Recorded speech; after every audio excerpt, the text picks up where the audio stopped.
Shalom, saudara-saudari yang dikasihi Kristus. Jumpa kita pada kesempatan ini melalui renungan harian GKI Kuitang.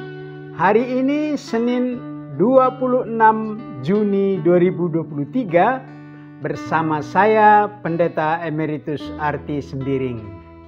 Bahan firman Tuhan yang kita renungkan pada kesempatan ini terambil dari kitab Bilangan. Bilangan 21 ayat 5 sampai ayat 9. Tapi di sini saya bacakan ayat 5 dan ayat 9. Silakan dibaca lengkap ayat 5 sampai 9. Demikian firman Tuhan ini. Lalu mereka berkata-kata melawan Allah dan Musa. Mengapa kamu memimpin kami keluar dari Mesir, supaya kami mati di padang gurun ini? Sebab di sini tidak ada roti dan tidak ada air, dan akan makanan yang hambar ini kami telah muak.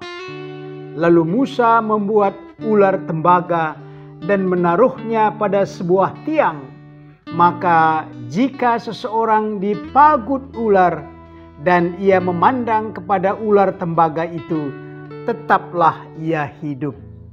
Demikian firman Tuhan ini. Dari ayat ini tema kita berbunyi, tidak tahu diuntung. Tidak tahu diuntung. Saudara-saudari, melihat cuaca yang panas saat ini, khususnya di Jakarta ini, kita bisa bayangkan bagaimana panas cuaca gurun Timur Tengah yang dilalui oleh rombongan umat Israel yang telah keluar dari Mesir. Tidak ada ladang yang ditabur benih, tidak ada panen dan pohon yang menghasilkan buah, kecuali di tempat tertentu mereka menemukan pohon korma yang berbuah lebat. Selebihnya hanyalah gurun yang ganas, perjalanan yang masih tak menentu tujuan. Memang ada tiang awan dan tiang api sebagai penyertaan Tuhan dalam perjalanan itu.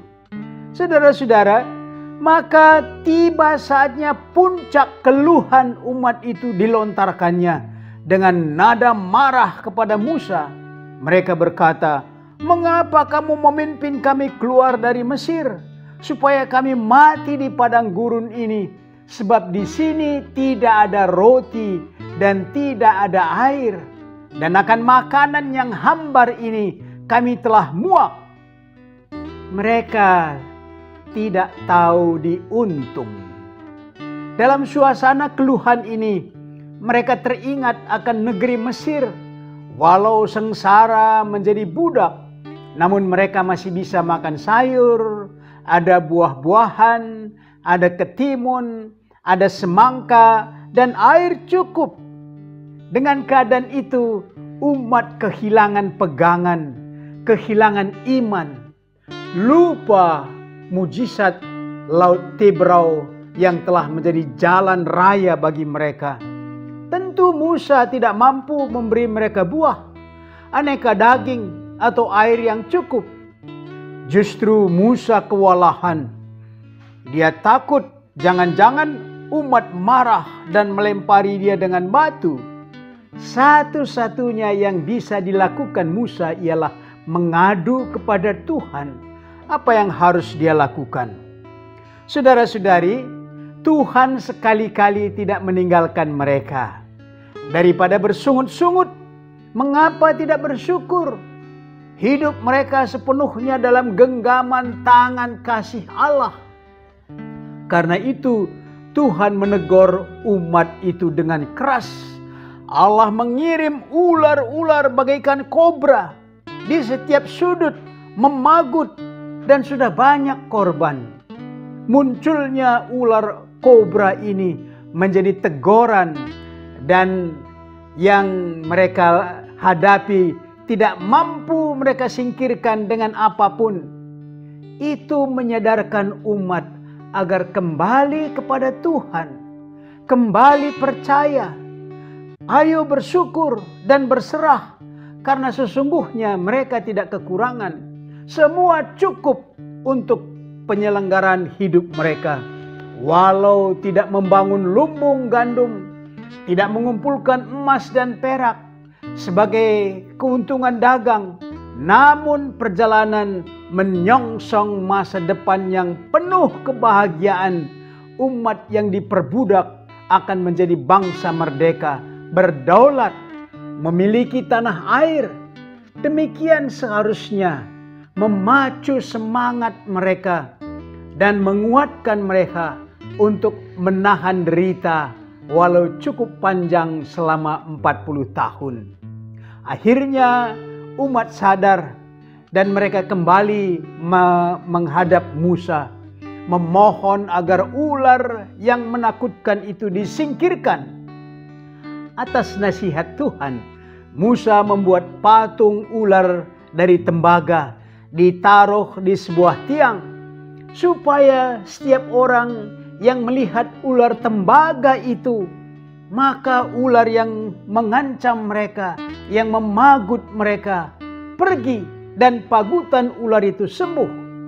Demikianlah Tuhan mengembalikan kedaulatannya di tengah umat itu, dan Musa lanjut memimpin perjalanan mereka.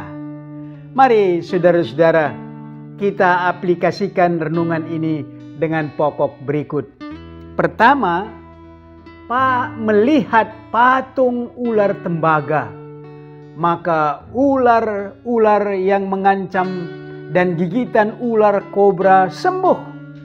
Sekarang, kemana kita melihat agar kita selamat dan sembuh? Yang kedua, apakah Anda mempunyai tujuan hidup yang pasti mengarungi gurun, lautan, samudra dunia ini? Yang ketiga, siapa yang menjadi pemimpin perjalanan hidup Anda untuk mencapai tujuan Anda? Mari berdoa. Bapa Surgawi, kami mohon tuntunan Roh Kudus untuk perjalanan hidup kami, agar kami sampai di tujuan bersama dengan Yesus Kristus dalam kemuliaan surgawi. Kami mohon supaya Roh Kudus menyertai kami dalam banyak perkara yang mengejutkan, seperti penyakit, kematian kekasih kami, terkena PHK, kejahatan di masyarakat, membuat kami hilang harapan dalam hidup ini. Karena itu kami butuh Roh Kudus menerangi hati kami agar tetap di jalan Tuhan. Inilah doa dan syukur kami dalam Yesus Kristus. Amin.